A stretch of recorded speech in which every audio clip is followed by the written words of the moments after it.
Hi, welcome to Resilience Brilliance. I'm Jena Taylor, resilience strategist and founder of Resilience Brilliance podcast and programs. My show was born out of my own story of survival. After a traumatic brain injury, I couldn't walk, talk, or even remember.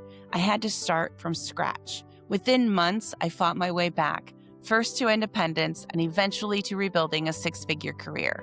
My mantra became reclaim my life, and it's the heartbeat of everything I do.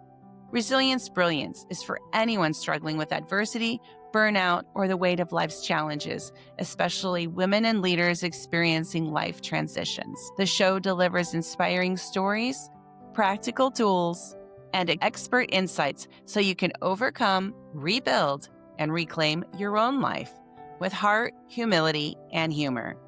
Every month, I host free live resilience training. Sign up using the link in the show notes. My guest today is Jen Sulak of Weirdo Weddings.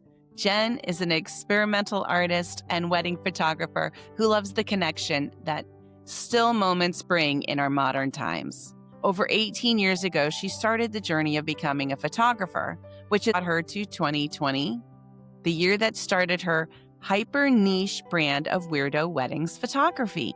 This niche speaks to many couples out there looking for acceptance, inclusion, and visibility in a saturated wedding industry world.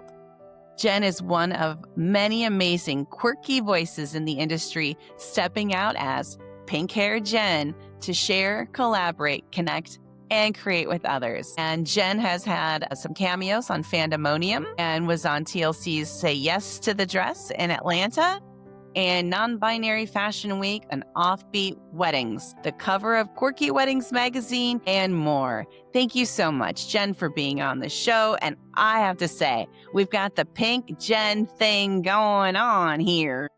We do. Now, I've been preserving my color really nicely, so it's still bright, bright, bright pink, and then I have the pink gems on my glasses, and we were talking about how we're both like Jenna, so good. So we've got a double Jen here for you today, everybody. Yeah. So Jen, please tell us a little bit about how you got started in the industry.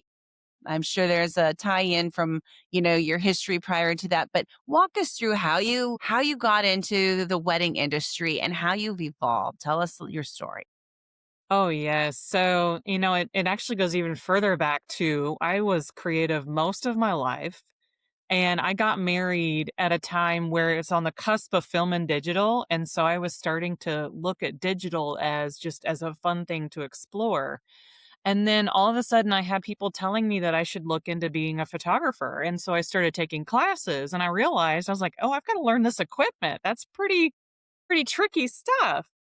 And so from that point on, that leads me up to about 2012 when I attended my first photography conference around a whole bunch of other photographers of all different kinds. And I immersed myself into something I've never done before between the fine art conceptual, you've got, families, children, weddings, events, all this kind of stuff. And in 2012, I was really exploring the artistic side of photography. But as I kind of grew into other things that I was, let's just face it, like a lot of us business owners, we say yes to a lot of things in the beginning when we don't know what we want to do.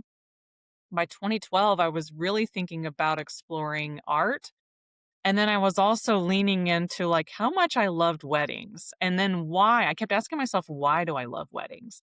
And a lot of it is because I had a handful of photos that I even liked from my own wedding. So I feel like I'm spending the rest of my life giving my couples images that I didn't get to have. Like their whole story is going to get told. My story was partially told. You know what I mean? So I started from 2012 on, I was exploring new relationships with other photographers in the industry. And it just kind of it's so hard to explain unless you're in that world and in the photography world where you can go so many different ways.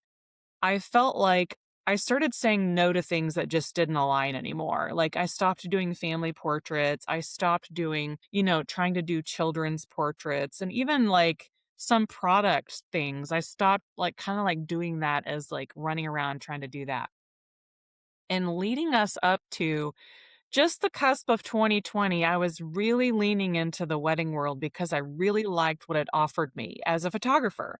Because on a wedding day, you've got 5 or 6 different types of photography. And I really started leaning into it. And then the world shut down.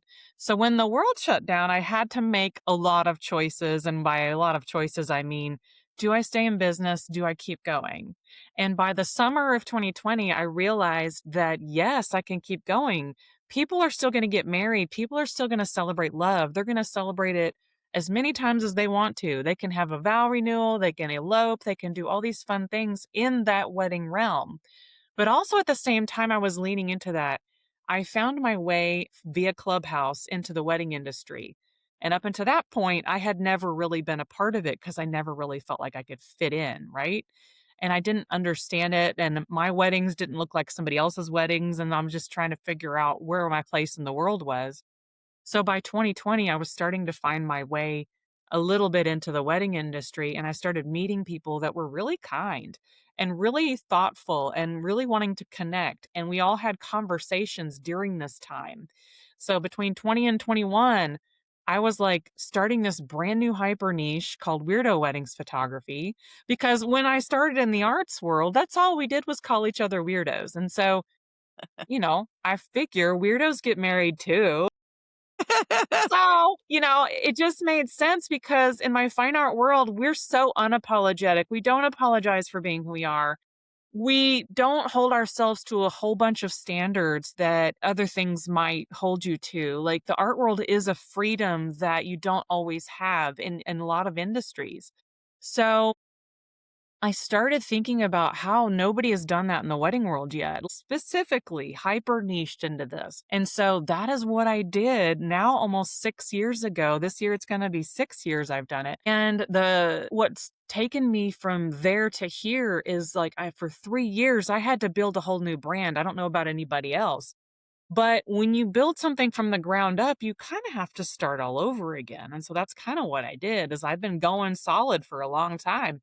And then, but I have to reintroduce myself. I have to actually be vocal about who I am and what I do and who I'm serving. And then, so those first 3 years, that's all I did was talk about it, make new work, make styled shoots, meet new clients, talk about what I'm doing, share all of the things.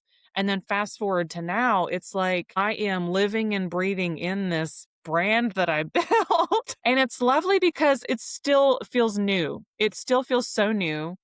And I find myself, just occasionally wearing like my sweatshirt with my logo on it. And it just people ask questions about it all the time.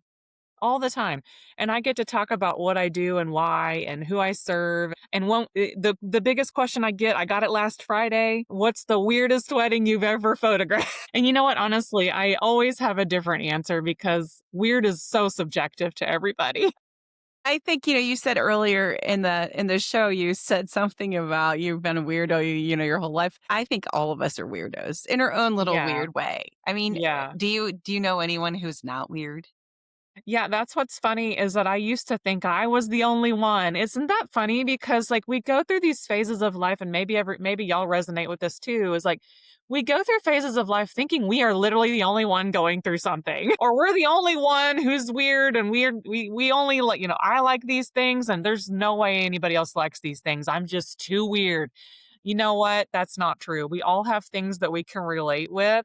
And I think that's the beautiful thing about where I am right now is that I know for a fact we're all just dying to relate to each other. We just have to talk to each other. That's so true. That's so true.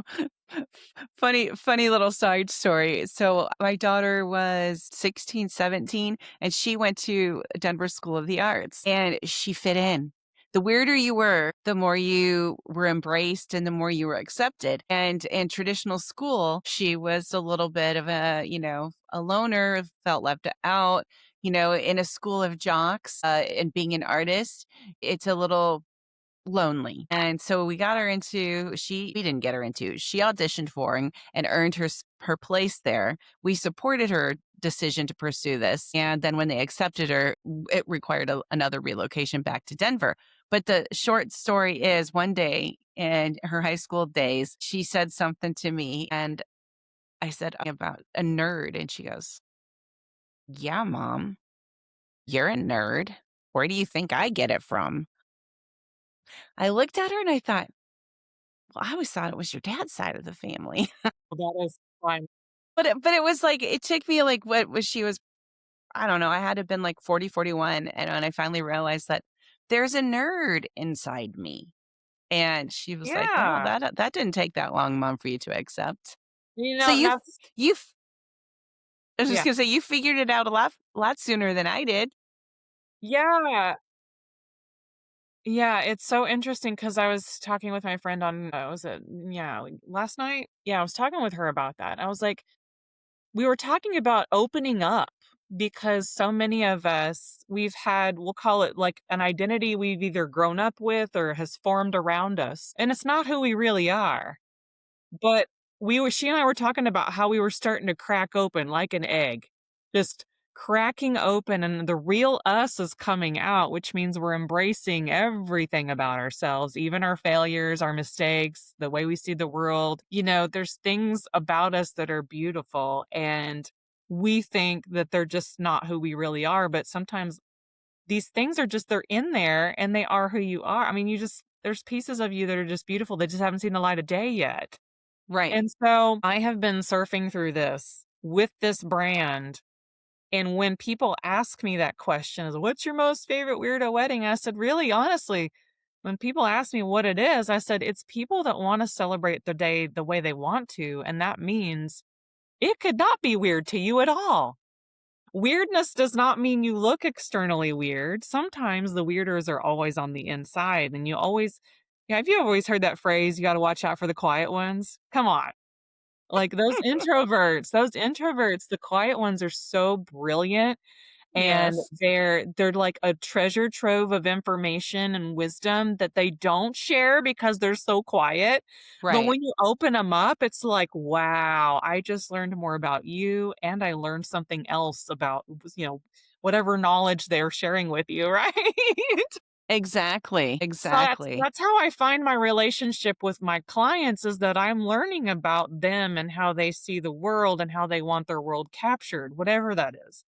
And if it's eloping somewhere like Salem, Massachusetts, or if it's going down the corner and decorating your backyard, I mean, I'm doing all different kinds of weddings that have their own spin on it. And that's the beautiful thing about being a little bit outside the box in the wedding world, is these people are designing the days the way they want it, and I get to come along to be that photographer to capture all the things that mean something to them. And some people, they want their love captured in details and formals and portrait styles. And then you have the other side of it where it's just more like, I want organic and fluid and, just very candid. And that's the beautiful thing about photography, is that I'm flowing in and out of all of these worlds. On a wedding day, you're getting all of the things, and that's what keeps me going in the wedding industry, is that it's not boring at all. Right. You've got details, you've got beautiful color tones and textures, you've got people in love, they're happy, everybody's happy, and sometimes you've got a lovely cake, not only to photograph but to eat. And you have these wonderful catering people that do all this hard work on just the food and the beverages and the thoughts that go into this stuff. You got people that make their own outfits, you got people that buy their outfits, you got people that make their wedding favors, people that don't have any wedding parties. It's just so many different ways people get married now that keeps me excited about what I do. Love that you serve your clients the way they want to be served, as opposed to, the cookie cutter mold where when we think of wedding photographer, it's the stuffy, the stiff, the classic, the tradition. And I love that your model, your business model is allowing people to get married as they want to be married in the format they want to celebrate. I think that's beautiful. Yeah, and it's definitely it I learn so much just by watching my clients and listening to them and seeing the family interaction, the friend interaction, And I love sharing their love stories even beyond the wedding day because I've started a new little kind of like side stream, right? Called Every Kind of I Do. And I just literally I break apart my weddings that I've worked over the last 19 years now. And I talk about what my clients did that was brilliant. And I try to inspire other couples to think outside and of their box and then come up with their own ideas that are just relevant to who they are versus just some lists that you're going off of, which is a helpful guide. But when you're talking about wanting to be creative at your wedding, there's so many different ways you can be super creative and just have fun with it. Capture the moments that really truly matter. Yeah, and I think a lot of times, and this is kind of going into the photography side of this, is I realized after many, many, many, many, many years now that I'm more than a photographer. I used to think I just show up and I take pictures, and that's not true. I have discovered that I'm a support system, I'm an encourager, I am a creator. I'm sometimes, speaking things into existence when I'm on site because I kind of have to say, I need to set up the shot like this because, and I'll tell you why I need to set it up that way.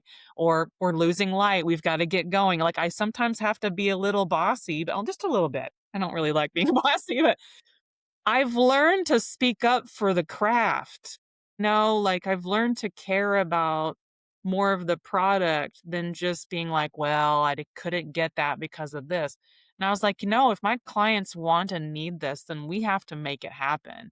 And if you want this done, then we've got to go do this. And I've learned more about timelines being a photographer than I ever would have doing other things, right? Like a timeline for your day, even if it's an elopement, you got to know what you're doing and when. And then one wedding in particular, I can tell y'all that in Colorado, they don't have to have an officiant. There's a whole other system that they put in place for people that want to get married without an officiant. But I have to tell you, like, when you don't have somebody guiding you, you just kind of stand there like, I don't know what to do and you don't know your timeline. So you're just like, how long is this going to take? But if you have people there guiding you and keeping your day on time without being like, there's a way to guide people through their day. And I've just learned that as a photographer, I'm also a guide. And I just didn't know that for many years. And now when I think about wedding days, I think about how much time do I have to do this, this, and this. And what is important to my client? Because I'm not going to try to force them to do something they don't want to do. And I think that's what, one of your questions is how am I different than another Mhm. photographer? Is that I really do try to listen to my clients and not let them just settle for the list of things. I ask them, why is something important to you? And it doesn't matter my opinion on it. It matters what's important to you. And so if it takes me that extra 5 or 10 minutes to set up that shot, I'm going to do that because it's important to you. And I actually have that on my questionnaire. Like, is there anything that we haven't talked about that you would be super sad if you missed it? Tell me what it is. Yeah, that's great. Because, maybe they're do you find that maybe people are afraid to ask for what they want? I mean, a lot of people in life don't ask for what they want. There's a mixture. I know when I was getting married 21 years ago, right? The concept is still the same. I was afraid to ask for things, and I didn't think I was worthy enough to ask, and I specifically didn't ask for photography. We had somebody come in and capture a little bit for us, but I settled for a sheet cake from a local store because I didn't say I wanted this cute other little two-tier cake that had blue polka dots on it. So guess what? I didn't get that because I was thinking in my head, well, if everybody loved me, they would ask me what I want. And then the second thing is that sometimes they don't know what they want. So there's two different ways it could kind of go, like at least two. Like sometimes they're afraid to ask, but sometimes they don't know what to ask. And that's totally normal. And I have had so many conversations with new couples that have no idea. Maybe they've attended weddings, but they're like, I don't even know what to ask a photographer. I don't know what to ask a wedding vendor. I don't know how a wedding day goes. Literally, like things that I take for granted that I already know and I live in and breathe it. I'm like, oh, I guess I need to take a minute to really break it down because in my head, it goes like this, and in their point of view, it's like, "I don't know what I'm doing." Well, and not only that, but they're caught up in the emotions of the day. Yeah. And if they're anything like me, I wanted somebody else to just do everything for me, and I just wanted to show up, honestly. And I ended up doing most of it because nobody could do it like me, right? Like, I'm sure there's tons of couples that you're resonating with that. Like, "I'm gonna do it. I can do it. Only I can do it." And I get that, I really do. But I always encourage my clients to see if you can gather a couple of people to help you out the day of, because even if you want your hands in it, you're not gonna enjoy your day anymore. You're just gonna be like, "I want these 10 things to go in order, and I will find a time to enjoy my day later." But you know what? Find ways to enjoy your day. Yes. Work it in the timeline if you have to. Excellent advice. Yeah. Excellent advice. So, how does your wedding photography, your art, and speaking, how do they all work together? So, what I have learned, then everything is a process, right? And as we've talked about earlier in this conversation, as time goes by, the things that you're interested in may change. You may let some things go, try some new things.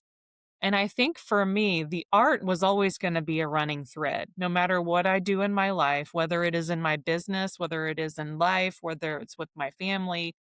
I feel like creativity and art's always gonna be there. And the arts world led me into the photography world, which led me into the wedding photography world, which means I have things to offer the world that I didn't realize. And so when I was on Clubhouse with all of my wonderful wedding pro friends, I just happened to meet a whole bunch of speakers and educators.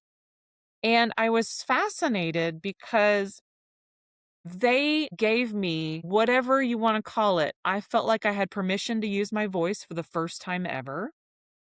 I also felt like I had something to offer. Like, up until that point in any industry, I was like, "I have nothing to offer. I'm making all this art. It's just for me. Nobody really cares." I had people say to me, "Jen, we love you, but we just don't get it." And I'm like, if I have to explain myself, is it really art? You know what I mean? Yeah. Now I have learned, like, through my wonderful Clubhouse, I'll call it my Clubhouse fam, that using our voices is so important.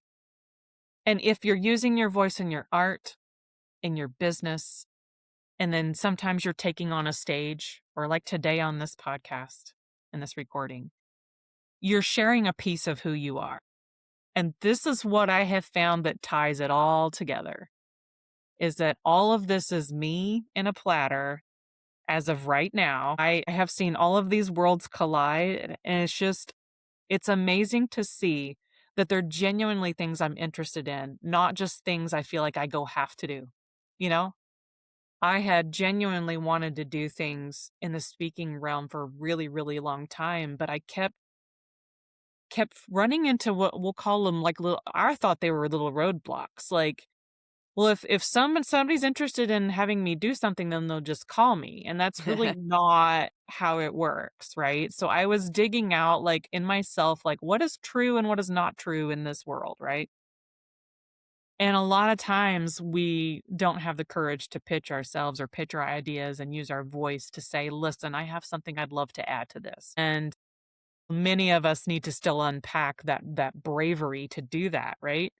So I have now reached my 4-year anniversary with Pink Hair Jen, by the way. I am so excited. That's a huge deal. And it just, for those of y'all that don't understand, if you've been locked up your whole life and you've never shared anything, then me being a speaker now for 4 years is a big deal. And I'm almost 50. Okay. So it's like you don't know what you don't know till you start walking in it, and you're walking forward. You're on the journey, you're on the path. I talk a lot about pathways. Us artists, we love photographing pathways. We love making our own path. I mean, there's so many different ways that you can walk on this journey, and it's not just always uphill. Okay. Like, it's not always hard. Sometimes it's just a gentle walk. And then you end up walking into it. That's what I did with Weirdo Weddings. Is I just walked right into it. I was like, Was it really that easy? Well, no, I had 12 years of hard life before that, hard paths, forging stuff, figuring out who I was, and then I just walked into it. Yeah, I did, but it took some work to get there, and it Yes, took and me steps. our path Huh? is never I was gonna say our path is never linear. Or we can think it is, and we can think it is, and, if we ever really truly had a visual for our personal path, how crazy would it be to, like, reflect on that, even up till now? Like, say right now from 0 to whatever age you are right now, what does your path actually look like? One time I was at a convention, and she was talking about how butterflies go from flower to flower, and she said, "Have you ever watched a butterfly do that? Because it is not a straight line." Yeah. It's literally like, and I was like, "That is the most brilliant," whoever came up with that, the most brilliant thing I could think of at the time when I felt like I was like, "I feel like I'm just like, what is going on?" And that vision of a butterfly came to my head. I was like, "Yes, that's what it feels like. You're up, you're down, you're fluttering around until you get to that next thing, what it might be." But there's always purpose behind it. A butterfly flying, you don't look at a butterfly and say, "Oh, geez, you don't have it together." That butterfly knows exactly what it's doing because it's instinctual. It flies how it flies because that's how it's created. I So think it's a why can't we embrace that about ourselves? Is that that is sometimes beautiful. It's a that's beautiful how yeah, that's how life can be. It's like you said, it's not linear, but that time in my life, I needed to know that I was a butterfly just hopping around from flower to flower because it's just, literally, and it makes sense when you yeah. reflect on it like that, or if you take a minute to, if you're feeling that right now, you're just like, "Oh, just nothing's working out. Things are not making sense." At some point you're gonna connect the dots and it's gonna make more sense in just your future self. Just a few seconds from now, it could make much more sense. I love that phrase, "your future self." Yeah. It's beautiful. Yeah. Yeah, So, how no, many where are you now in this journey? so, we're here in the future. So in this journey, this year is gonna be super interesting and lovely, and I feel like I'm learning this season to use my voice in all these different kinds of industries. So, this last fall slash winter, I just spoke into a photography group. This is the only group I haven't spoken to. This year, I'll probably be doing it twice to photography groups. And for those of y'all that, whatever industry you're in, when you're speaking to your peers, I get so nervous about that. And at the same time, because I know much more of who I am and how I work and what I do and the things that I've walked and lived through, like, it doesn't matter if you're the best at something, it matters that you're your best self. That is the beautiful thing that we give to the world.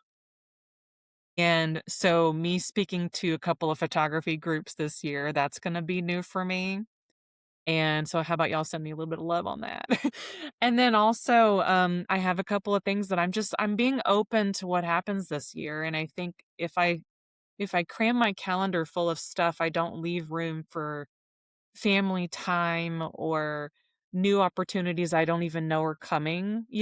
And so I have my beautiful clients that are coming in this year. The spring season is literally a few days away from me, and I'm going to be leaning into that for a couple of months, and then I'll have a breather, and then we'll see what the rest of the year brings. And I think that's really what this year and this journey is for me. Specifically this year is I'm going to lean into this. Whatever this path is right now, it's probably going to be less butterfly, more gentle stroll on the ocean or something, like on the ocean, not just the beach, just gentle walking, no fear. No, I'll have fear, but like not being stressed out about things and just being like, let's just go do this thing because the ideas are there. My heart is here. Everything that I need is right here for me. Well, you just used the word fear, Yeah, and fear is something that we all face in our lives at one point or another. always. So, what were you afraid of when you entered into the wedding and photography industry? I'll take it back when I first started my origin story. I was scared of the photography world because in the beginning of we'll call it my career, and in the film, I was still doing some film and I was still just learning how to just make art.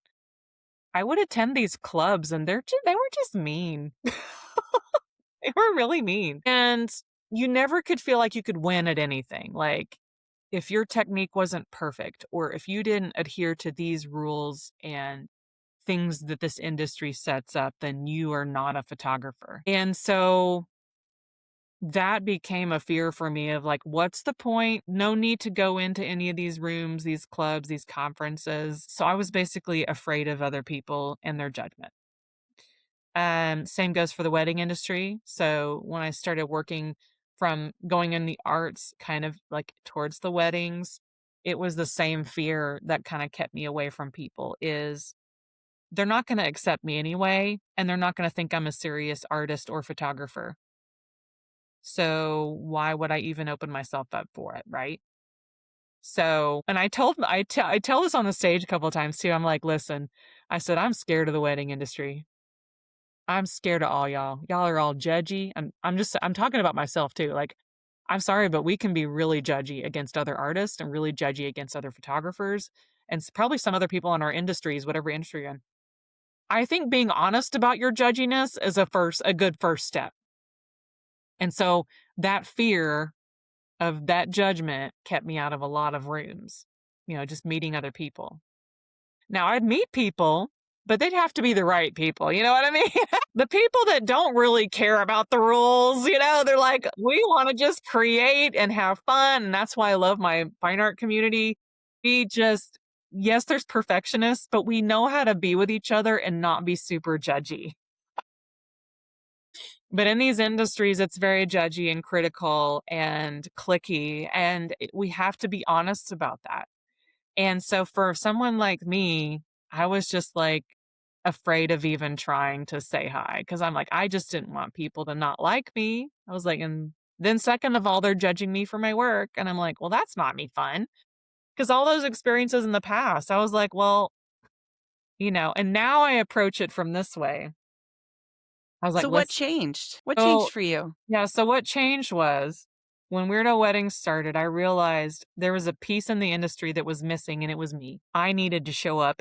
Jen needed to show up with her voice, with her art, with her perspective, with her business. And it wasn't about them liking me and it wasn't about them judging me. It was about me being me, and whoever I get to connect with, that's the best part is it could be 5 people, and I really don't even care. Like, if those 5 people are the coolest 5 people in the room and we mesh, that's what's in it for me as, a part of a community. And so I think that's one of the things that changed. But also I realized here's what I tell myself every time I walk into a big room or a conference now. And I tell people this all the time. I said, "Y'all, I already know I'm not the best photographer. I know it already. There's a gazillion more people more talented than me. Their work is amazing. They know how to do things that I don't know how to do."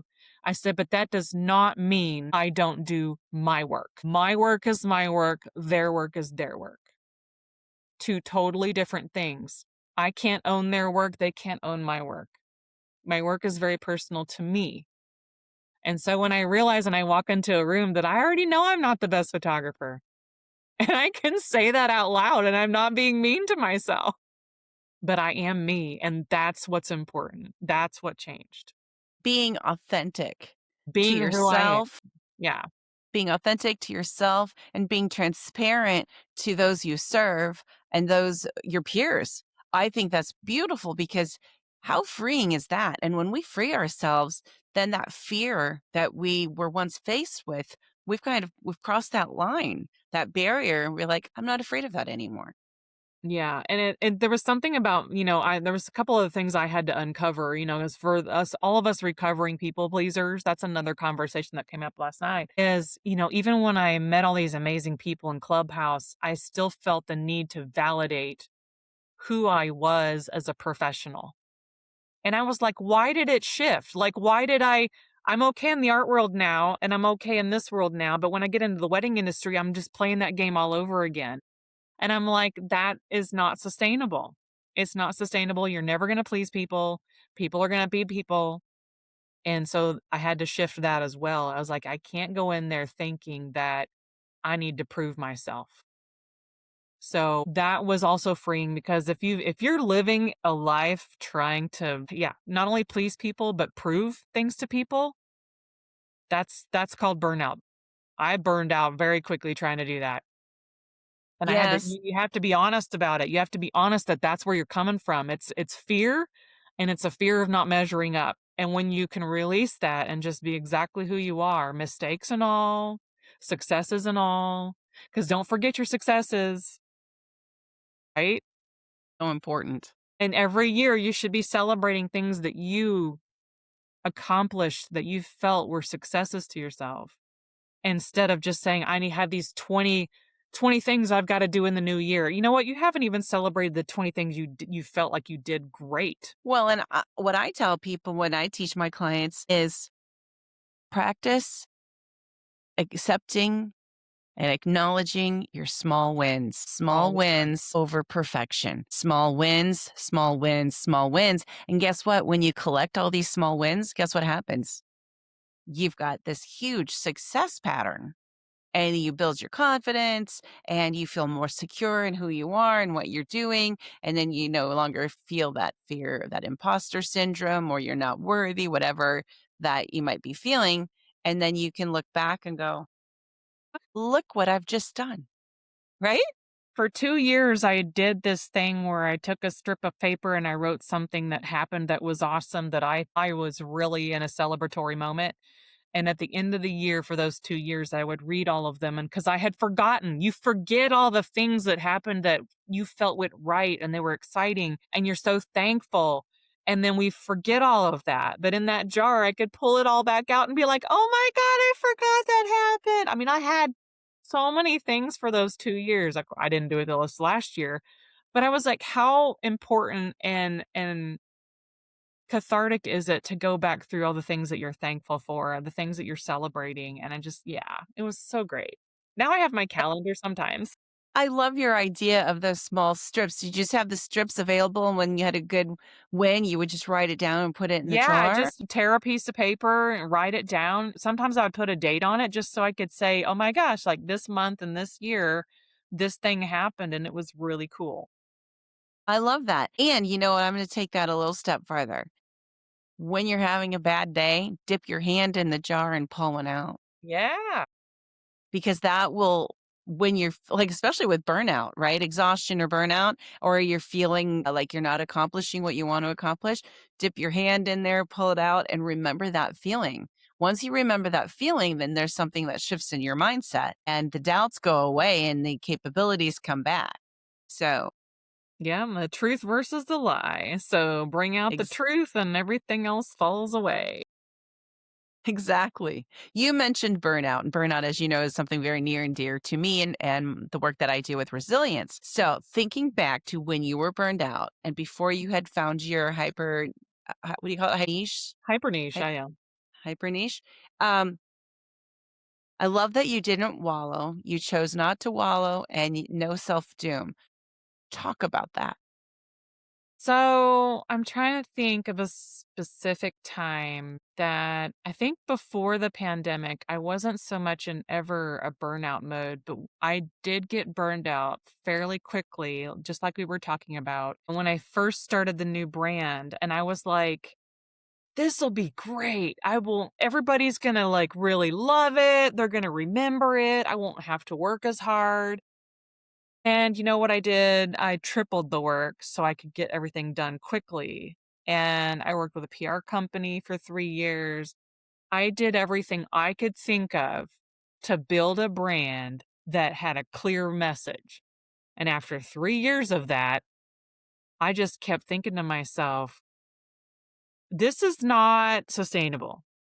And I am very close. A matter of fact, I did 19 style shoots in 1 year on top of the work I was already doing with my brand or my business. And I talk about it because it was important for me to show that, yes, it took work to get this off the ground, but to be sustainable, you can't do it at the pace I was doing. At least I personally don't think I could have kept going because it was not gonna be worth my sanity, and the last thing I wanna do is burn out on the craft I love. And if you do too much of one thing, and that's your personality, and you're gonna get too obsessed about one thing, you could burn out on that one thing. And I know that about myself. That's why if you hear me talking about art, speaking, and weddings, is because when I do all three and this beautiful jumbled up puzzle, I don't get burned out.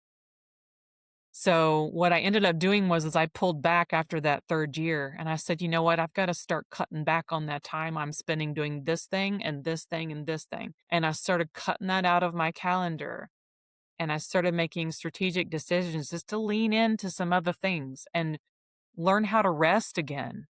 Hmm. Because I was also, again, working from that place of trying to prove myself in this industry that really doesn't care. They don't, nobody cares. You know, you can throw all the big names around you want, you can do all these other things, but really nobody cares. We're told that we're supposed to care about that, but we really, if we're serving our clients, that's all the care that you need.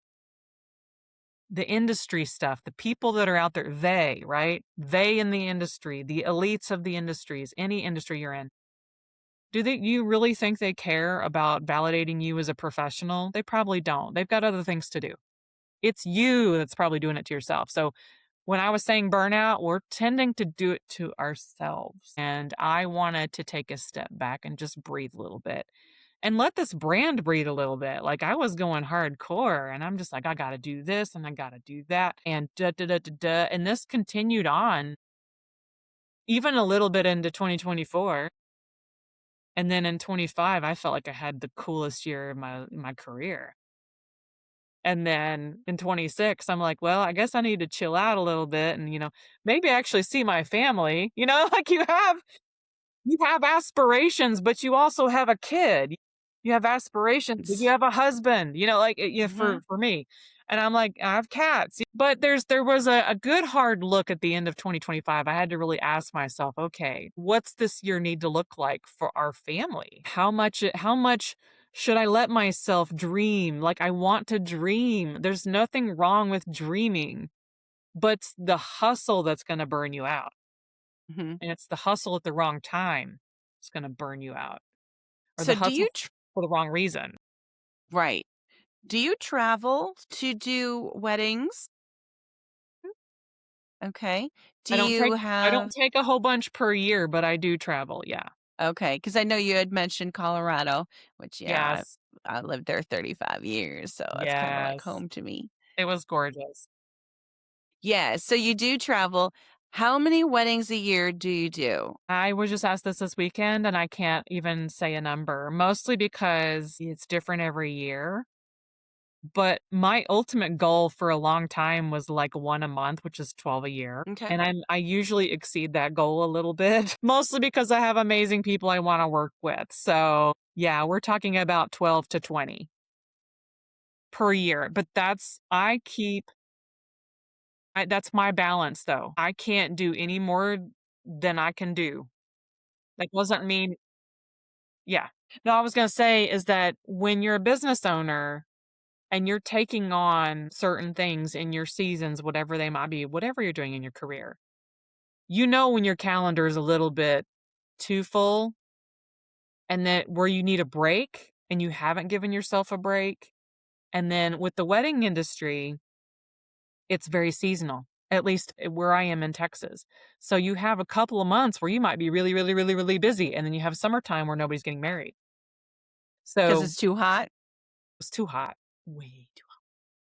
And then you have the fall and the winter that comes back over again. And you're like, yay. And then you're like, it's just this is an industry that is always seasonal, even if you don't have seasons.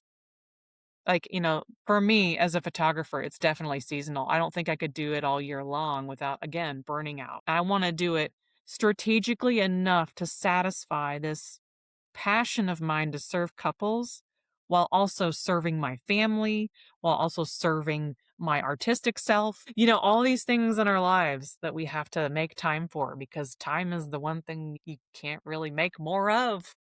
Cannot make more time. Yeah. That's right. We have to just use it wisely.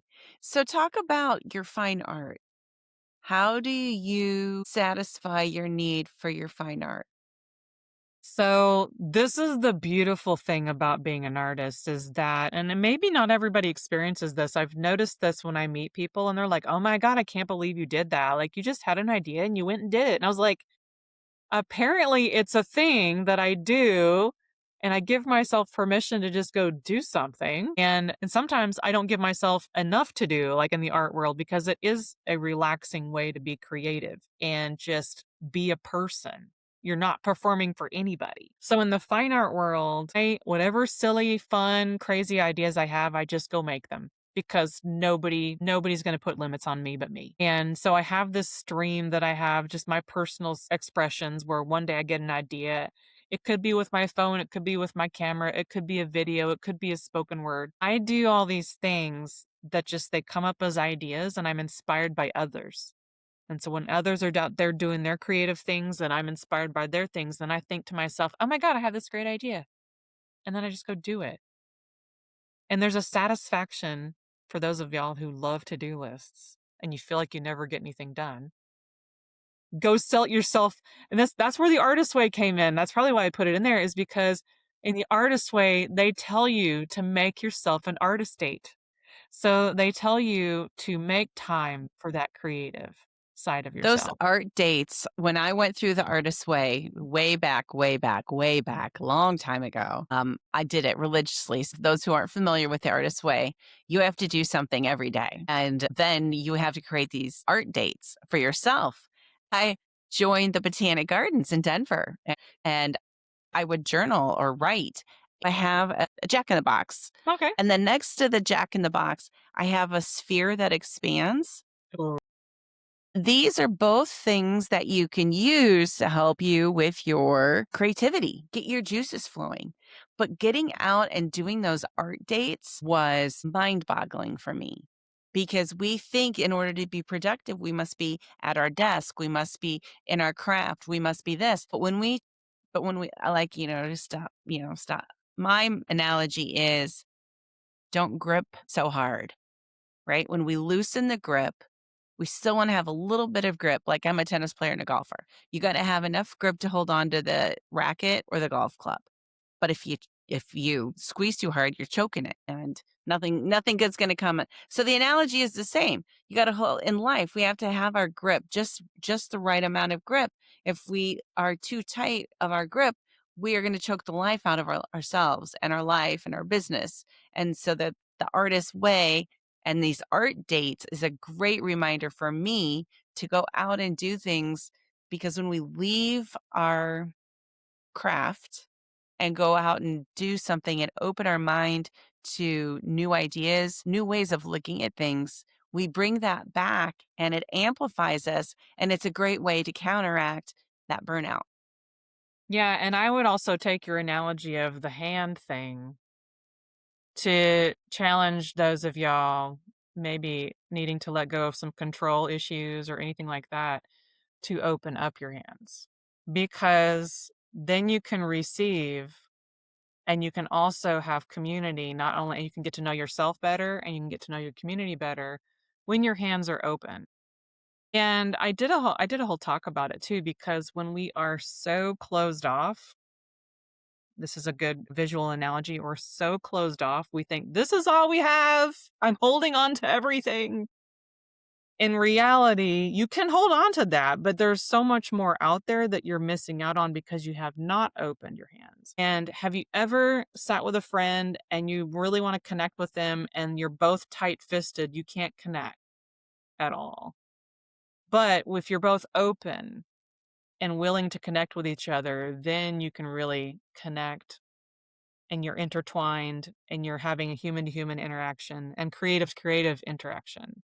And so I love that We always have opportunity for this. This is not something you've missed out on. You can actually today open yourself up for some new things to come. You never know. And that's part of why I like being a creative and I like being a human is because we have this experience. We have emotions, we have thoughts, we have things in our body, we have things in our mind, we have things around us. And even I'm like not in my normal home environment right now. I'm just in a different space. And when you were describing what you were talking about, we just took a walk yesterday in just a tree nursery kind of a thing with flowers and trees and water beads like crazy. And I just you don't know what you're missing until you've slowed down enough to just go look in nature. Like literally like I was sitting here like, "These flowers are so pretty. Oh my gosh, these trees are so pretty. Look at the water droplets. They're on everything." Because it had just rained like all day and then it was about to rain again, but the water sitting on it was just beautiful. And I just enjoyed it. I didn't have to take a photo of it, but I did. But I just enjoyed it and just was Jen for a while. So that was sort of like I didn't plan an artist date, but I sort of had an artist date by circumstance. I love it. And it just opens up the mind. It opens up the way we see the world and the way we interact with the world. And you don't have to perform for anybody there. You don't have to wear a mask. You can take it all off. There's nothing to do but just be there. I love the word be. We Yeah. have to just be. Be ourselves, be true to ourselves. And when you're in business, be true to your clients, your customers. Yeah. Good things. Yeah. Yes. So we need to wrap this up. We come to I know we could talk forever and ever, but Yes. we had talked about before the show, if the listeners only took one thing home from this episode today, what is your one line message? Oh, this was so fun. Your path is your path and your pace is your pace. And the reason why I say that is because I said earlier that your path could look so many different ways right now. But not just your path, but the pace that you're on your path. Don't worry about everybody else's pace, worry about your own pace. And your steps are different than somebody else's steps.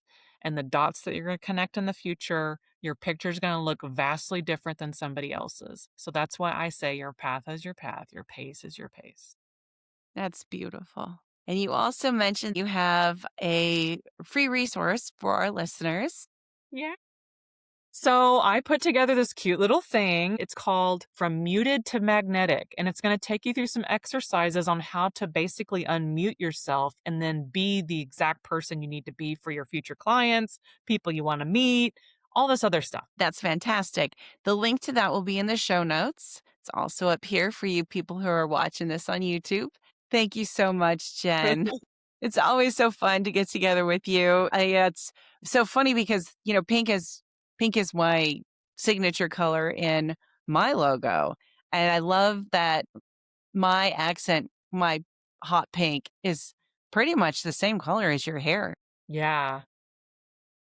Yep. I didn't change it because her hair is pink. This is serendipity. Well, I love it because, like, my logo for my Prism Pink Light Images, but when I went to Weirdo Weddings, I got to do this slimy green. It was great. Jen, it's always a pleasure to have you in my presence. Thank you for Yeah. being on the show today. Thank you for sharing your wisdom, your expertise, and your experience with the audience today. Do you have any final parting words before we wrap it up? Learn to love yourself as you are now, and then embrace your future self too. And don't be afraid to see your future self as this other, like the name of your podcast, this brilliance that you are.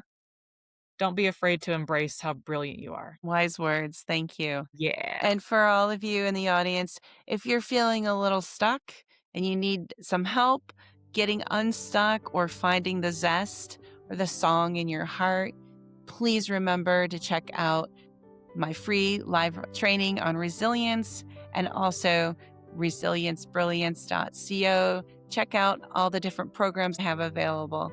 And until next time, be real, be resilient, reclaim your life. Ciao.